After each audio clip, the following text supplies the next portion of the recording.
Form up, knuckleheads. Word is the brass is en route, and we've got no time for grab ass. That's right, squaddies. Alpha 17 introduces the commander role to squad. You've all been cutting your teeth as squad leaders for a while now, but are you ready for a whole new level? Oh, and some badass new goodies. Rank does have its privileges after all.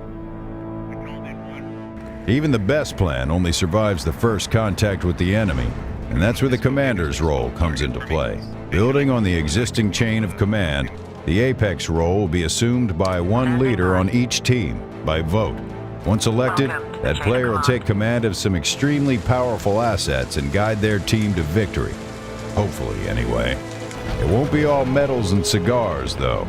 You still have to maintain your presence on the field and earn the trust of your teammates. It's going to take a real commander to cut through the sheer chaos of battle. Think that's you? How about with a leg up from OWIHQ? First, the small stuff. The commander will have an expanded suite of tools accessed through the command map. Most players should already be familiar with the map itself, but as commander, you'll be able to guide and support your entire team. A good excuse to brush up before you step in. The modern battlefield has modern needs. Enter the UAV, an essential asset that brings real-time intel to bear. It's up to you to make the most of it, but be sure to make it quick, as you'll have a limited amount of time to make a difference. The less conventional forces of the militia and insurgent factions will be equipped with a handheld drone, ready to be deployed at a moment's notice for surveillance or other nefarious needs. Assuming they survive, at least. So, you've got eyes on. Now what? Call in the big guns. Perfect for shattering both their eardrums and their defenses, conventional force commanders will have access to some powerful tools ready to be called down to turn the tide of battle. 155mm artillery can be targeted in both a static and creeping pattern, so you can really deliver the goods where they need to go. The quick-witted commander will be sure to recognize the potential to clear landing zones, destroy defensive emplacements, or prepare for an all-out assault. Calling in close air support is another vital force multiplier commanders can use to bring the boom. Depending on your team, you may have access to a high-powered gun run or rocket strike to punish your targets a little more intimately. Not all forces are created equal, but even the unconventional ones pack a wallop. They'll be firing back with a devastating heavy mortar strike. While these new abilities can turn the tides, they have their limitations too. Conventional commanders will need to be in the radius of a friendly, fully constructed hab before activating their support. Thanks to their adaptability in the field, insurgent and militia forces may also request support near friendly vehicles in addition to their habs. Last but not least, the ongoing effort to optimize squad continues. Our recent efforts have focused on lighting overhauls on some of your favorite maps. We're going to keep making them work better, look better, and kick more ass. Hello everyone, today we're going to be talking about the Beta 17 public testing for Squad. We're going to be going over the patch notes and how to play it. So first off, if you don't own Squad, you can pick up a copy at karmakut.com and support the channel with your purchase. Once you have Squad, you're going to go into your Steam public library. You're going to download the Squad public testing branch, launch that, and then find a server on the custom servers tab. So we're going to be going over the patch notes now and talking about my thoughts and first impressions of V17. So first off, the biggest thing, of course, is the commander role has been added. Now, this is something that I've been asking for a very, very long time.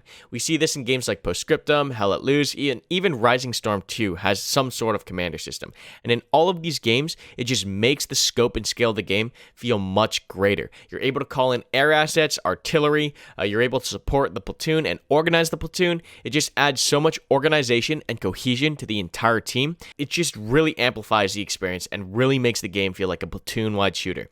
The issue I have right now is that a lot of squads in normal V16 kind of gameplay go off and do their own things. There's not really too much cohesion. Squads will sometimes support each other and they will help each other, but there's no real greater plan or direction as far as the whole platoon goes. You only really see that on organized gameplay and custom events, so I really am excited to hopefully get that into public servers because I think this is really going to change how Squad feels at the highest level.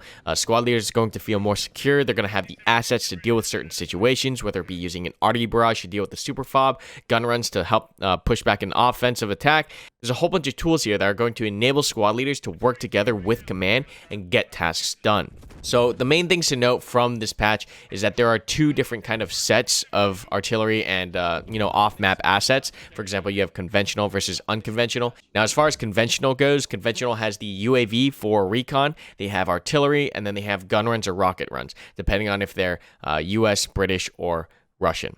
The unconventional forces have a mobile UAV or a drone, as well as mortar barrages. Now, the difference between the two, of course, is that the firepower is much greater for conventional forces, but they have to have a lot more of a static position. What I mean by that is that conventional forces have to call in their assets from a hab. They can't call it in from the field. They can't get their own eyes on and call it in. They have to work through comms. Whereas unconventional forces have access to their assets even when they're near their vehicles. So they're going to be a lot more mobile. Their commanders are going to be able to get eyes on.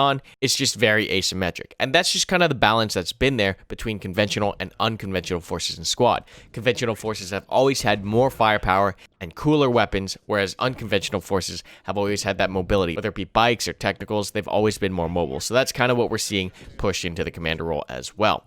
Now, that's the biggest things, and I'm really, really excited for commander role. It's just really going to help bring the team together and organize a team, because that's really something that I find lacking in public server games, is that you don't really ever have that one person taking charge. Moving on to the other gameplay tweaks, they do have one really important infantry gameplay tweak and one very important vehicle gameplay tweak. Now, as far as infantry goes, they're starting to punish leaning a lot more. Now, this is a mechanic that has been pretty much abused since, squad came out, is the fact that there's no punishment for leaning. In real life, it's just too awkward to walk around leaning all the time. And even crouch walking and leaning at the same time, that's just really hard to do, and there's no punishment for that. Whereas now in squad, there's going to be some form of a stamina kind of nerf to leaning. Now, you actually have to think before you lean. What I mean by that is that leaning actually adds a large penalty to stamina as well as to movement speed. So crouching while leaning and just leaning in general, there is a small cost to that now. And I think that's a great thing, because now players have to think when they want to lean or not. Before, players would just lean all the time, where you would see weird things where players would EQ lean just to make themselves harder to hit, or just crouch leaning walking through bushes and through low fields. It was just really, it was really abusive. But moving on into vehicle gameplay, one very important change that I'm happy to see is that you will now take damage when exiting a vehicle at high speeds. That means no more hot drops. You will have to park or slow down the vehicle or helicopter so that infantry can dismount safely. Before, you could pretty much roll up the lodge of your helicopter max speed, and so long as you're hitting the ground, the infantry would maybe get ragdolled a bit, but then they'd be good to go. So now there's actually a penalty for this kind of meta gameplay. So it's really cool to see them trying to slow it down and actually make it look pretty immersive, because it's awesome having all these features, artillery, and everything sounds and looks so great, and then you see people like EQ lean spamming through a field or a hot drop just rolls by and 10 guys hop out of a fast moving vehicle with no damage to them. So it's really cool to see them shaping up all parts of the game.